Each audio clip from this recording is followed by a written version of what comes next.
So your guys' last names both end with Kahn.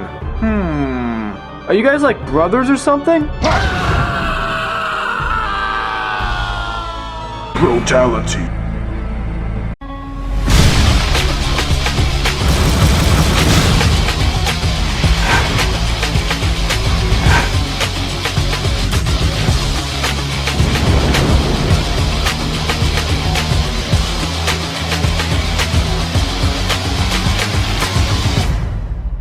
What's up, fellow collectors? Today I'm talking about the Mortal Kombat X Kotal Kahn action figure.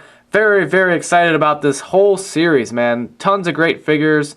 Well, 3 great figures, but this is the last one I'm reviewing. I've already reviewed Katana and Quan Chi, and I was absolutely blown away by those 2 figures, and I'm pretty sure the same thing will happen with this guy here. Looks really great in the packaging. Get to see the nice Mortal Kombat Dragon logo. He comes with a few accessories. We'll get into that here in a minute. On the back side, you get to see what the figure looks like here. It comes with a knife, some alternative hands, and this little hammer thing. It's called the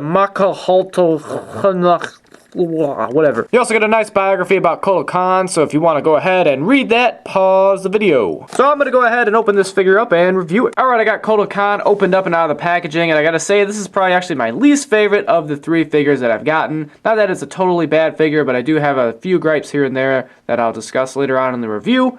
But, you know, I didn't have anything breaking on them, no loose joints right out of the packaging, so that's always a good thing, and I'm very impressed with the amount of detail. Now, he comes with a bunch of accessories. One thing that I found that was a bit of a discrepancy, though, was, it says that he comes with an additional 4 alternative hands to the 2 that he's already got on here. Opening up the packaging, though, I only found 2 of these open grip hands, so I didn't see them including the extra 2 hands. I don't know, maybe mine fell out of the packaging and fell off on the floor somewhere, but I looked around everywhere. I didn't see any extra hands, so I'm thinking maybe they might have forgotten to include them, or maybe they don't include them, but they said that they did on the packaging. I don't know, but let me guys know if you guys picked this up, if you got those alternative hands. Maybe I'm just going crazy and I lost mine somewhere. But that is a bummer because I'd like to get, you know, all the additional accessories we can get. You know, the alternative hands sometimes help out with him being able to hold on certain weapons, so hopefully it doesn't hinder him in the ability to hold some of these stuff that he comes with. He also comes with this sword here. Looks really good. It kind of looks kind of old and rustic. Very nice looking though. A great amount of detail that they put into it. Happy about that. What I really like is this kind of malady kind of hammer thing that he comes with, and this thing just looks incredible. I love the sculpt on it. I love the detail work. It's got 2 snakes that kind of come around on the front here with all these blue kind of indentations on this red wood type of material, and it really just pops out, man. It just really just pops out at you, and I'm happy about that. It's got this nice kind of chainsaw look to it on the outside, and these things are actually really pointy. You know, I went to go grab this thing out of the packaging and it actually kind of stabbed me a little bit. You know, they definitely didn't make this stuff for kids. As you can see, it says 17 and up on the packaging. You know, it's like action figures for adult collectors only. Definitely don't make sure you get some little kids, you know, getting a hold of these sharp little edges here, poke their eyes out. But it does look very good. It definitely pops out at you with the amount of detail and the little intricacies that they put into the detail right here. Very awesome stuff. Now you can easily pop the hands in and out, which I'm happy about. Mezco did a really great job kind of structuring these to where that, you know, you can pop them in and out easily, and it's not going to risk kind of breaking the figure, and I'm happy about that. Now he does a great job holding on to this malady thing here. It looks really good in his hands, and I really like how massive and menacing this weapon looks. Definitely suits Kotal Kahn because he's very kind of more of a brute force type fighter. You know, he just come in and rip your heart out, crazy, you know, Aztec style. But it does look really great in his hands. I'm happy about that, the fact that he can hold on to it. He can hold on to it with one hand, although it's kind of awkward. I mean, it's kind of one of those weapons that you need 2 hands for, but you can also one-hand it, I guess, if you wanted to. But, I mean, it's kind of a little off balance when you try and get him to hold it with one hand. It looks better, in my opinion, with 2. Then he can also, of course, hold on to his sword very nicely there. It's not going to fall out of his hands, and I really appreciate that Mezco really makes sure that these accessories work with these hands that they come with, and I think that's why they give them so many different hand options, so that way you can get them to hold on to different accessories that they come with. really appreciative that they actually take that into consideration. Now, the only thing I do wish, though, is maybe he had like a peg or some sort of weapon storage on the side of his body or on the back. So maybe you could store this weapon on his back or something like that. I think it'd look really cool. So he could hold kind of two weapons, and then he can kind of just stand there and look a little bit more menacing. But, you know, that's what you get. You could probably actually customize that yourself. Wouldn't be that hard to do. I actually have a bunch of pegs and stuff from other figure lines that I could probably actually do it myself.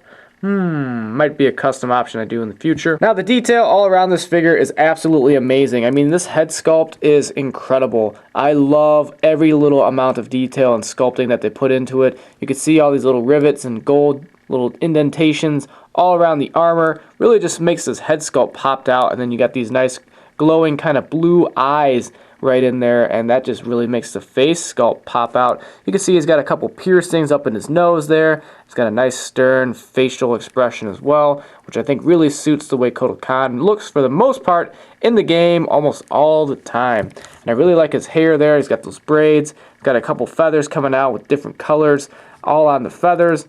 Very awesome looking stuff. It looks kind of realistic even though that's plastic, so they did a great job with the sculpting on that. Then you also got some more armor coming down his back here, and that also looks really great. I love these gold accents and inlays that they put everywhere. Really just makes it pop out at you. The sculpt of the body looks really nice. I'm happy about all the little details that they put into the figure. I think that the paint applications everywhere around the body look great. And then he's also got these, sculpted kind of tribal indentations all over his body. Those look really good as well. I really like his arm and wrist gauntlets. Very, very nice looking stuff. Once again, great sculpting and detail work on those. What I think is a really nice eye catcher here is his kind of waistband there. This kind of skull that comes down, and that just looks incredible. I love the amount of detail, once again, that they put into that. Some really nice dry brushing everywhere to make it just kind of pop out at you.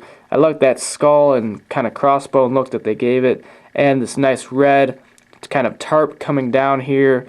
Definitely did a great job. You can see that they've used multiple shades of blacks and reds to really make that look kind of worn out a little bit. On the back here, I like the way that this is cut out to make it look like it's kind of draping down, and it's really, really nice. Even though this is plastic, I mean, from a distance it kind of fools you. It looks like cloth, but I like that because, you know, the plastic does drape down, and it's a better fit for the figure than just cloth. Cloth just kind of tends to, get in the way with instead of plastic, where it just really just kind of fits the figure more, I think. And then his armor down on his legs looks really good. I like this kind of feathery type of look that they have at the top of these boots here. I think that looks great. And then the nice bandaged and wrapped all the way down to his feet here also looks very, very awesome. Now, as far as articulation goes, you got a nice amount of articulation at the head. All of the figures in Series 2 have a great amount of head articulation. Nice 360 motion there. You get a nice 360 motion out of the upper arm there. A slight amount of articulation is limited by the upper armor bit here. Not too much though. Got a nice ball hinge at the elbow and at the wrist. You got a decent amount of articulation at the waist, not really any armor or anything kind of limiting that. You got a pretty good amount of articulation coming out. This is probably the furthest I've seen any of the Mezco figures be able to kick out, and then as well as kick back. Not too much though. You got a nice swivel there at the upper leg as well. Got a nice ball hinge at the knee. You got a nice ankle pivot down here, and that's probably my only gripe with this figure is just the way that it just feels kind of weird. It's one of those joints to where you can't really get it to move in the way you want it to move when you're trying to pose this figure. His feet are also really small in comparison to the overall bulkiness of the figure, so it does affect you trying to be able to get him to stand up. It does take a minute to get him into a cool pose, and then if you want to put weapons in his hands, it kind of makes it even more of a balancing act with this figure. So I feel like this is probably the least well done figure out of the Mezco line for Series 2. Now overall though, this is a pretty great figure. Even though it's my least favorite figure out of the Series 2 line, I still would recommend picking him up. Kotal Kahn's an awesome character,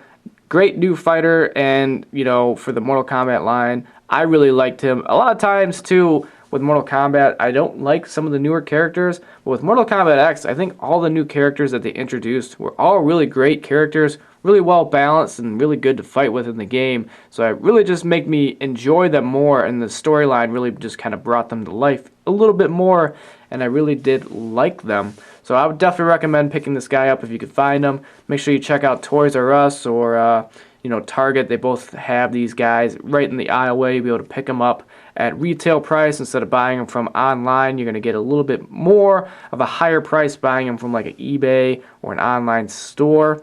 Make sure you check out my channel, guys. I got a ton of Mortal Kombat reviews on there. I also collect other lines as well, like Mortal Kombat, Mega Bloks, Walking Dead, Star Wars, all that good nerdy stuff. Make sure you subscribe because I come out with new videos every week, and I will see you guys all in my next video, and thank you all for watching.